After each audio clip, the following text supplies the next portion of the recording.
If you've ever noticed how quiet a room gets just before something irreversible happens, you'll understand where I'm coming from. My name's Lowell. I'm not flashy. I don't walk into rooms expecting to be remembered. Most of my clothes don't match, my favorite meals are reheated, and I iron my shirts even when nobody will see me wear them. I guess that says enough. For most of my adult life, I've been the guy women's mothers adore but their sisters forget exists. That's who I was when I met Darla at a bookstore hosting a lecture on the psychology of long-term affection. We were the only two people under 40 in the room. She looked like someone who solved crosswords in pen. She laughed when I tripped on the microphone cord and said, smooth, without sarcasm. I fell. 2 years later, we were engaged. It wasn't flashy. I proposed in her favorite park, by the old chess tables. I didn't even get down on one knee. I was too nervous. I just handed her the ring and whispered, if you say no, can we pretend I just gave you a strange paperweight? She said yes and cried. Or so I thought. But this isn't about our proposal. It's about the piece of paper I found 3 days before our engagement party. It was folded twice and tucked inside the inner pocket of my gray suit jacket, the one she'd picked out for the event. It wasn't addressed to anyone, but it had a title. Concerns, why Lowell might not be it. Not, why this might not work. Not, why I'm scared. Not even, why I need to talk. Just, why Lowell might not be it. Like I was a half-baked recipe. A nearly right shade of paint. I stared at it for a full 5 minutes before opening it. I don't know why. Maybe I thought it was a joke. Maybe I thought it was for someone else. But no, the list started with my name. It wasn't angry. That's what made it worse. It was clinical. Like she was cataloging items in a museum of reasons to hesitate. He lets other people decide too much. Doesn't challenge me. Emotionally generous but not emotionally exciting. Still doesn't know how to say, I need space, without sounding apologetic. Doesn't push me to be better. He supports me as is, which feels too easy. If I ever fall out of love with him, he'll just quietly accept it. There were 17 points in total. Some underlined. One marked with a star. That one read. If I marry him, will I regret never having felt uncertainty on my wedding day? I folded it back carefully. Not out of respect, but because I was shaking. When she got home that night, I asked her one question. No yelling. No accusations. Did you mean to put this in my suit? She froze. Like someone who touched the wrong wire in a thunderstorm. No, she said quickly. No. Lowell, that was for therapy. Just an exercise. It wasn't meant for you. I was working through fears. Please believe that. I nodded, but I didn't say anything else. And for the next 3 days, I carried that note in my pocket, the same pocket that would sit closest to my chest during the party. I didn't plan to do anything dramatic. But then I stepped up to the microphone. And everything changed. I hadn't slept much the night before. My head kept running laps around her words, as if repeating them might dull the edges. It didn't. I kept hearing the same phrase over and over. Will I regret never having felt uncertainty on my wedding day? That's the one that got me. Not the stuff about me being too agreeable. Not the part about my emotions being safe. No, it was the idea that someone could look at certainty as a flaw, like stability was something to fear. The morning of the engagement party, Darla was buzzing with excitement. She had curled her hair.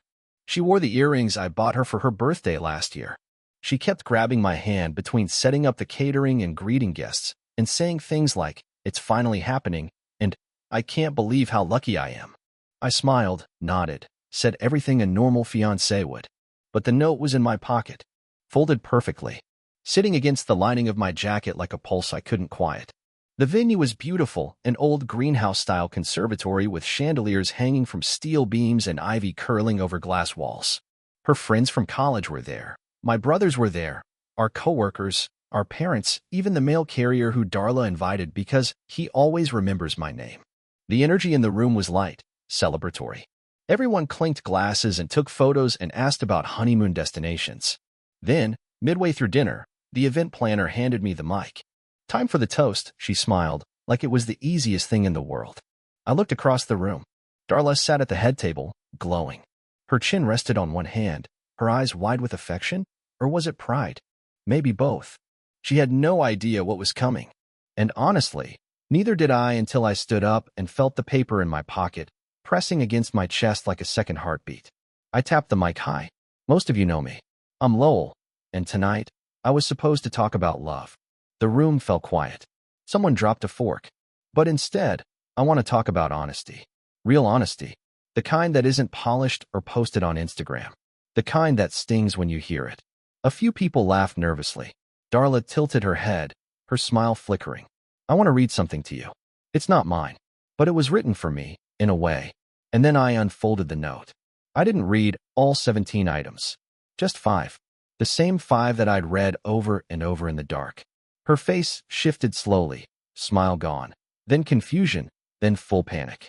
Her hand trembled as she reached for her glass of water, but didn't lift it. Someone near the front whispered, "Is this a joke?" I shook my head. No, this is real.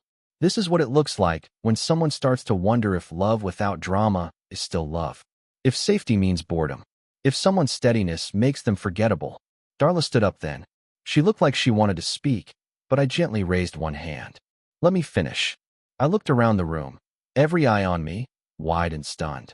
Somewhere along the way, I started to believe that being kind, being calm, being dependable wasn't enough. But I've realized something. I'd rather be alone with my dignity than in love with someone who mistakes peace for weakness. The silence was unbearable. No applause. No gasps. Just stillness. Then I placed the mic on the table and walked toward the doors. I didn't run. I didn't slam anything. I just walked, and for the first time in years, I didn't look back. I don't remember where I went that night. A bench at the park, I think. Somewhere the air felt wide and real. But I do remember what came next. And trust me, the list was just the beginning. The following morning, my phone was already buzzing before the sun even cleared the windows. I hadn't gone home. I spent the night on an old wooden bench outside a 24-hour laundromat, staring at nothing in particular. It was strangely peaceful there, the soft rumble of dryers, a fluorescent flicker above the doorway, and not a single person who recognized me. That bench didn't ask questions, didn't offer advice, didn't flinch when I whispered the words I hadn't had the courage to say at the party. I just sat, exhausted and hollow, wondering if I'd just made the biggest mistake of my life, or dodged a lifetime of being quietly erased. But my phone had other plans. Voicemails, texts, missed calls. Dozens. Maybe more. Some from Darla. Some from her friends. One from her mother, who left a voicemail that started polite and ended with her yelling, "You humiliated her in front of family." The rest were harder to categorize. I had no idea she was feeling that way. You didn't deserve that. Please tell me you're okay. Is this really how you wanted people to find out? I didn't respond to any of them. By noon, someone sent me a screenshot. It was from Darla's private Instagram story. She'd posted a long paragraph, white text over a muted background of candles and petals, probably a stock photo. She wrote about being blindsided, about how a personal healing exercise was weaponized against her. She said she felt violated, betrayed. No one should be punished for having doubts, she wrote. And no one deserves to have their private process thrown in their face to make a public statement. Public statement? I hadn't spoken to a single journalist, hadn't posted anything myself. But the fact that she rushed online to reclaim the narrative told me everything I needed to know. A few hours later, a friend of mine, Jonah, showed up unannounced. He found me at my place, sitting on the floor of my hallway, still in the same clothes I'd worn to the party. He didn't knock. He didn't even say hello. He just sat down beside me and handed me a greasy paper bag from some diner. "You haven't eaten. You need to eat." I stared at it. "I don't know what she's saying," he added. "But everyone else at that party heard what you read. They're not stupid. She thinks I turned it into a performance." "Lowell," he said, biting into his own sandwich. "If someone leaves a loaded weapon in your pocket, they don't get to act surprised when it goes off." I laughed at that. Not a happy laugh. More like the kind of sound your chest makes when it's tired of crying. He stayed for a while. I didn't talk much. Just nodded occasionally. When he left, I checked my phone again. A new message from Darla. This one wasn't angry. It was longer. More personal. "Lowell, please. We need to talk. Not at each other. Not in front of anyone. Just you and me. You weren't supposed to find that list. It was never meant to be real. Please give me a chance to explain." I didn't know what I wanted. I didn't even know if I could trust my own instincts anymore. But a part of me, the part that had once believed in us, needed to hear what she'd say. So I agreed to meet. Not at our place. Not at a restaurant. We picked neutral ground, a small cafe we'd only been to once, a year ago, after a movie that made her cry and left me confused. We sat outside. She arrived wearing sunglasses even though it was overcast, her hands wrapped tightly around her coffee cup like it might break if she let go. "Thank you for coming," she said. I nodded. Said nothing. She looked thinner. Or maybe just smaller. Deflated. I messed up. I know I did. I shouldn't have written those things, and if I had to do it over again, I wouldn't. I waited. I was scared, she continued. Not of you, of me. Of how quiet everything felt. How safe it was. I thought that maybe I was missing something. I finally spoke. Like risk. She swallowed. Yes. Like fire. I wanted to feel like I was fighting for something. But you never made me fight. You always just gave. And I didn't know how to respect that. Her words hurt more than I expected. So you wanted chaos? No. I didn't want anything bad. I didn't know how to value peace. We sat there for a long time. She cried. I didn't. She reached for my hand, and I let her hold it, briefly. I still love you, she said. That hasn't changed. But I knew something had. And when I let go of her hand, I think she finally realized. So had I. For the next week, it felt like I was walking through a fog that never fully lifted. I wasn't angry. Not in the classic, fiery, smash the windows way people expect from someone who's been betrayed. No, mine was the quiet kind of anger. The slow kind. The kind that shows up when you're brushing your teeth and suddenly remember a line from her list. The kind that wraps itself around your spine when you pass a bakery that used to be your spot and realize you'll never walk in there together again. Darla texted me every day. Short, clumsy messages at first. Can we talk? I miss you. You left your navy sweater here. Then longer ones.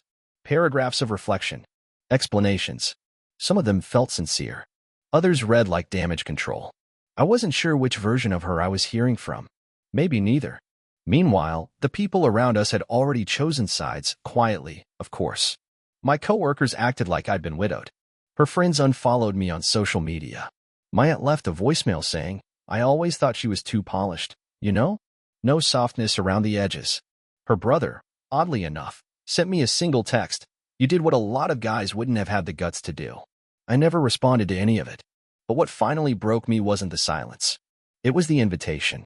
It came in a thick white envelope with gold trim, delivered by hand to my apartment by someone I didn't recognize. Inside was a card.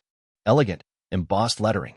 It read, A Night to Heal, Celebrating Second Chances. Hosted by Darla Winfield. Location, the Montmere Art Hall. Dress code, formal.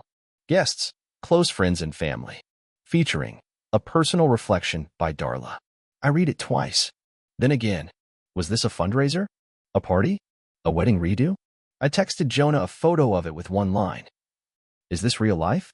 He responded in 10 seconds. She's turning the engagement fallout into a TED Talk? Apparently, yes. She was throwing a catered, wine-poured, linen napkin event to process what happened at the party and invited me to attend. At first, I laughed. It was absurd. It felt like something a scriptwriter would toss out for being too unrealistic. But then something shifted. The same part of me that stood up at that engagement party, holding her list in my hand, started whispering again. I wasn't angry. I was curious.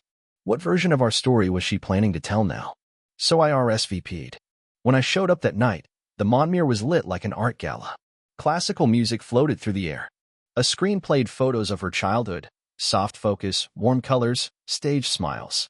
Guests wandered the room sipping champagne, whispering in tones that sounded rehearsed. Someone I didn't recognize handed me a pamphlet at the door. The title on the cover said, From Fear to Forgiveness, My Journey Through the Storm. I opened it. Inside were photos of her, Darla looking thoughtful, Darla mid-sentence, Darla staring out at a sunset. Below each photo were carefully curated captions. Not direct quotes, no, just carefully worded summaries of her experience. And then, the lights dimmed. She walked on stage. Wearing a soft gray dress, minimal makeup, no jewelry. The crowd clapped. I stood at the back of the room, unnoticed. She took a breath. Last month, I was supposed to get married. And instead, I got handed the hardest truth of my life in front of everyone I loved. She paused for effect. The audience leaned in. I had written something I never intended anyone to read. But when it was read aloud, I was forced to confront not just my words, but what they said about me. She launched into a speech that lasted 15 minutes. It was poetic, vulnerable, painfully self-aware. She cried. People cried with her. She spoke about learning to love without fear, about realizing you can't ask someone to prove their worthiness just because you don't know your own. She even thanked me, without naming me, for showing her who she didn't want to be anymore. And when she finished, the crowd rose to their feet in applause. It was everything she probably wanted the engagement party to be. A public story with a neat, redemptive arc. A stage. A spotlight. A narrative that ended with dignity. Except I was still standing there, at the back, watching a version of our relationship that never really existed. She saw me then, for a flicker of a second. Her eyes widened, then softened. She gave a small nod, and I left without saying a word. But what happened the next morning? That's where the real story begins. I didn't expect to hear from her again after the performance. That's what I started calling it in my head. Not a speech, not a healing ceremony, but a performance. I figured she got what she needed. A standing ovation, emotional closure dressed in applause, and a room full of people willing to rewrite the story in her favor. I'd given her silence. She turned it into a narrative. So when I woke up the next morning to a knock on my door, not a text, not a call, an actual knock, I wasn't prepared. I opened the door, and there she was, Darla, standing in an oversized sweater and jeans, holding a single white folder. She didn't say anything at first. She just looked at me, eyes puffy, like she'd been crying or hadn't slept. Or both. Then she held out the folder like she was returning a borrowed book. "What's this?" I asked. "It's everything," she said. "The original list. My therapy notes. The other letters I never gave you. No edits. No performances. Just real." I didn't invite her in. But I didn't close the door either. She nodded like she understood. "I know this doesn't fix anything. I just thought, if I'm going to be honest, it should be with you, not an audience." I took the folder and closed the door softly behind her. No goodbye. No thank you. I didn't open it right away. It sat on my kitchen table like a ticking clock. I made coffee, washed the dishes, stared at the blank TV screen, tried to do anything but sit down and open it. But eventually, curiosity and whatever was left of my heart got the better of me.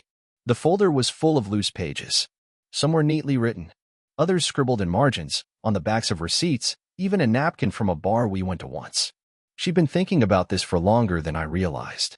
And this time, it wasn't just about me. It was about her. Her fears of being invisible, of disappearing into someone else's life and forgetting her own. About how stability felt like being trapped, not grounded. How she'd been taught by her mother to seek admiration, not intimacy. How the idea of loving someone who didn't make her suffer felt unfamiliar, even suspicious. One letter began with, "Lowell, sometimes I look at you and see everything I ever asked for. And it scares me, because it means I've run out of excuses to feel empty." Another ended with, "You never made me prove I was enough. And somehow, I hated you for that." I read everything. Twice. And when I finished, I didn't cry. I didn't call her. I didn't even know what I was feeling. But I did something I hadn't done since the night of the engagement party. I took out a pen, and I started writing. Not to her. Not about her. About me. For the first time in years, I started writing who I was without her. Later that day, I got a call from someone I didn't expect. Theo, Darla's ex. The one she had been with before me. We'd never met, but I'd heard the stories. He'd been her chaos, her fire. Their relationship had been passionate but unstable. A blazing comet that eventually burned out. "Lowell?" he asked. His voice was deeper than I imagined. Calm. "I know this is out of the blue, but I thought maybe we should talk." I was stunned silent. "I was at the event last night," he said. "She invited me. Not sure why. Maybe to show me she'd moved on. Or maybe to test herself." "Why are you calling me?" "Because I think you deserve to know something. She told a very pretty version of her growth last night. But you're the one who paid the price for it." I sat down. "Go on." "She used to talk about you like you were the finish line. Not in a bad way. Just like being with you meant she could finally stop running. But she didn't realize she wasn't ready to stop. And when she started losing control, she blamed the stillness. She blamed you." I didn't know how to respond. "She tried to rewrite the story," he said. "But I saw the real one unfold. I just thought you should hear that from someone who's not applauding." We talked for another 10 minutes. About everything. About nothing. It was oddly therapeutic. After he hung up, I sat there in the quiet, folder still open, pages scattered like pieces of someone else's puzzle. I didn't know what tomorrow held, but I knew I wasn't going to be part of anyone else's performance again. Not hers. Not anyone's. The days that followed were the strangest blend of stillness and unraveling I've ever lived through. It was like walking through a life that hadn't quite caught up with itself. My apartment still looked like it was waiting for her. Her favorite tea still sat unopened in the cupboard. A pair of earrings she left behind shimmered on the bathroom counter as if they had no idea they were abandoned. But inside, something had shifted.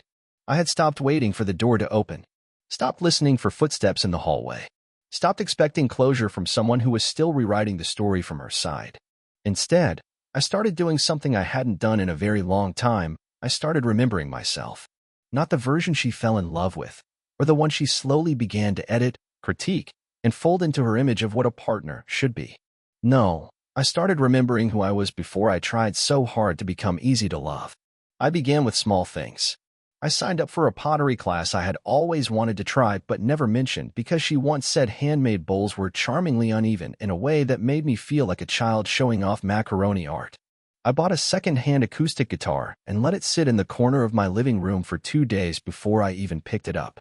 I called my brother back, the one I hadn't spoken to properly since the engagement, and we talked for over an hour about anything but her. And I started writing. Not just thoughts. Whole pages. I wrote letters to myself. Letters I didn't send. Stories I didn't finish.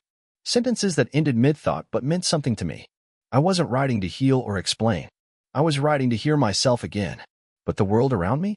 It hadn't forgotten. One night, I was walking home from a late dinner alone when I ran into someone I hadn't expected to ever see again, Marin, one of Darla's closest friends. She was always the quiet one in the group, the one who watched more than she spoke. We passed each other under the dim yellow of a street lamp. She paused when she saw me. "Lowell," she said gently, like she was testing the word to make sure it still belonged to someone she once knew. "Marin." "Hey." She looked me over, not with judgment, but curiosity. "You look different. Better or worse?" She smiled softly. "Not worse." There was a silence between us. Then she asked, "Can I say something?" "Just once." "Sure." "I saw what happened. At the party. And after. And I just want you to know, some of us saw you. Not the version she spun later. You. The one who stood there with a shaking voice and said what no one else had the guts to say. I didn't know what to do with that. She's telling people now that the list was her lowest point, Marin added. But we both know it wasn't the list. It was how willingly she handed it over to the future without even checking what she was giving. I nodded. She's not a bad person. No, Marin said. But you were a good one. And sometimes people don't know how to hold something good without trying to reshape it. That conversation stuck with me. It followed me into the shower, into the kitchen, into the nights where I lay awake wondering if loving quietly was the same thing as being forgotten. Then something unexpected happened. A few days later, I received a thick envelope in the mail. No return address. Inside were a series of printed photographs, candid ones. Photos from the engagement party. But not the posed kind. These were moments someone must have captured without anyone noticing. There was one of me reading the list, my hand trembling. Another of Darla, her face frozen in that instant where she realized what was happening. One of the guests covering their mouth. Another of her father closing his eyes. And on the back of the last photo was a single handwritten line. Truth doesn't always look heroic. Sometimes it just looks like you standing there, refusing to lie. No signature. No explanation. It rattled me more than I expected. Because I hadn't thought of what I did as brave. I hadn't even thought of it as right. It just felt like survival. But that message, whoever wrote it, gave me something I hadn't felt since everything fell apart. Permission. Permission to stop apologizing for not being someone else's ideal. Permission to stop narrating my story through the lens of someone who misunderstood me. Permission to exist, not as a reaction, but as a person in his own right. That night, I placed all the photos in a box. With the list. With the letters. With everything. Not to forget, but to finally move forward. Spring came late that year. The kind of late where the sky still carried winter's silence, but the trees were trying their best to pretend otherwise. I'd taken to walking early in the mornings, before the streets filled with honking and earbuds and conversations people pretend not to overhear. Something about the cold air and the empty sidewalks made things clearer. One morning, I passed by the venue where the engagement party had been held. The place looked different now, not because anything had changed structurally, but because I didn't feel like a ghost walking past anymore. I stood across the street from it for a long time, hands in my coat pockets, remembering the sound of my own voice cracking through that microphone. The way people shifted uncomfortably in their seats. The way Darla's eyes darted between her reflection in the wine glasses and the reality being spoken out loud. I'd relived that moment in my head so many times it started to feel like a movie. And somewhere along the way, I stopped being the main character. That day, outside the venue, I reclaimed the role. I walked home and did something I'd been avoiding for weeks. I pulled out the small wooden box where I kept everything from our relationship. Every photo, every letter, the ring she gave back, all of it. I set it on the kitchen table and sat across from it like it was a person I needed to say goodbye to. I opened it slowly. The ring was still there, wrapped in the same tissue paper she'd handed it to me in, like something delicate she didn't quite know what to do with. I held it for a long time before placing it in a small envelope. I wrote her name on the front. No note, no message, just the ring. Then I sealed it. The next part was harder. I unfolded the original list again, the same one I had read at the party. I knew every line by heart, but reading it again with fresh eyes was different. Some of it still stung, but now I saw the insecurity beneath her words. They weren't attacks, they were confessions. She was scared. Not of me. Of what I represented, something steady, unchanging, safe. Then, for the first time since I'd found it, I took a pen and wrote a single word across the top in bold, deliberate letters. Returned. I folded it carefully and added it to the envelope. Later that day, I walked to her building, not to see her, just to slip it into her mailbox. As I stood in front of the row of silver doors, someone exited the building behind me. It was Darla's neighbor, the old man with the faded army cap and the limp. He smiled at me, paused, and said, "You coming back in her life, son?" I shook my head. "No, sir. Just finishing something." He looked at me like he understood. Maybe he did. I left the envelope. Walked away. That night, I felt something strange. Peace. Not joy, not triumph, just peace. The quiet kind you don't recognize at first because you've lived without it for so long. I slept through the night for the first time in months. But something happened the next morning. My phone buzzed at 6:14 a.m. A number I didn't have saved. I almost ignored it, but something made me answer. "Lowell," the voice said. It was familiar but not hers. "This is Edith," she said. "Darla's aunt." I sat up. "Is everything okay?" She sighed. "She's fine, physically. But I thought you should know she checked herself into a wellness retreat. Left a note saying she needed time. Said she was tired of performing." I didn't say anything. "She mentioned you," Edith continued. "Said you taught her something important. About what love isn't. About what she was doing to herself and to others. And I wanted you to hear that. I don't think she'll be reaching out. But I know she's trying to grow." I thanked her. Politely. Quietly. When I hung up, I sat on the edge of the bed, sunlight creeping through the blinds, the world as still as it had been in months. And then I remembered something I'd kept, the one thing I didn't put in the box. A photo. Not of us. Just of her. Laughing, wind in her hair, standing in the middle of a grocery store parking lot. It was taken the day we first said, "I love you."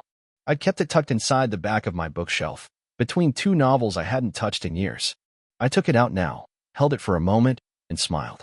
Then, slowly, I turned it over and wrote on the back.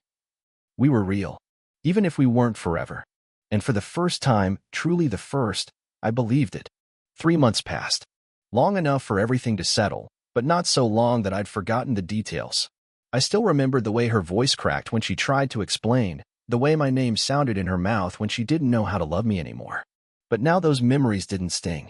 They existed, like old furniture in a room you rarely use. Still there. Still solid. But no longer central. Life had returned. Not all at once, but in pieces. The pottery class I'd signed up for? I kept going. I was terrible at it. My bowls came out lopsided, and once I accidentally shattered someone's mug while trying to be helpful. But no one cared. They laughed. We laughed. It felt good to be a beginner again, in art, in healing, in my own skin. I also started teaching part-time at a small community center. Creative writing. Just a few students, all adults. Some were looking to process breakups, others trying to rediscover hobbies after retirement. One man wrote letters to his wife who had passed away. One woman was writing a children's book and cried every time she shared a paragraph aloud. I understood that kind of vulnerability now more than ever. I didn't give lectures. I just listened. And in listening, I learned things about myself I didn't know I needed to hear. Jonah, my friend who'd shown up with sandwiches and wisdom when I needed it most, started inviting me to game nights again. At first I said no, still a little unsure of being around people who had seen my most exposed moment. But eventually I said yes. And you know what? No one treated me like a tragic character. They didn't pity me. They just handed me a soda, dealt the cards, and made room on the couch. But the most unexpected moment came in the form of a conversation with a stranger. I was sitting in a park, journal open on my lap, just jotting down stray thoughts. A woman sat on the next bench, reading a book I happened to love. I mentioned it casually, not as a line, just as a human noticing another human. She smiled. Her name was Romy. We talked for almost an hour that day. Then again the next week. Then over coffee. It was slow. No urgency. No games. Just two people who had been cracked open in different ways and were learning to see light through the breaks. I told her about Darla. Not everything, just enough. She didn't flinch. She told me about her divorce. We didn't compare pain. We just acknowledged it.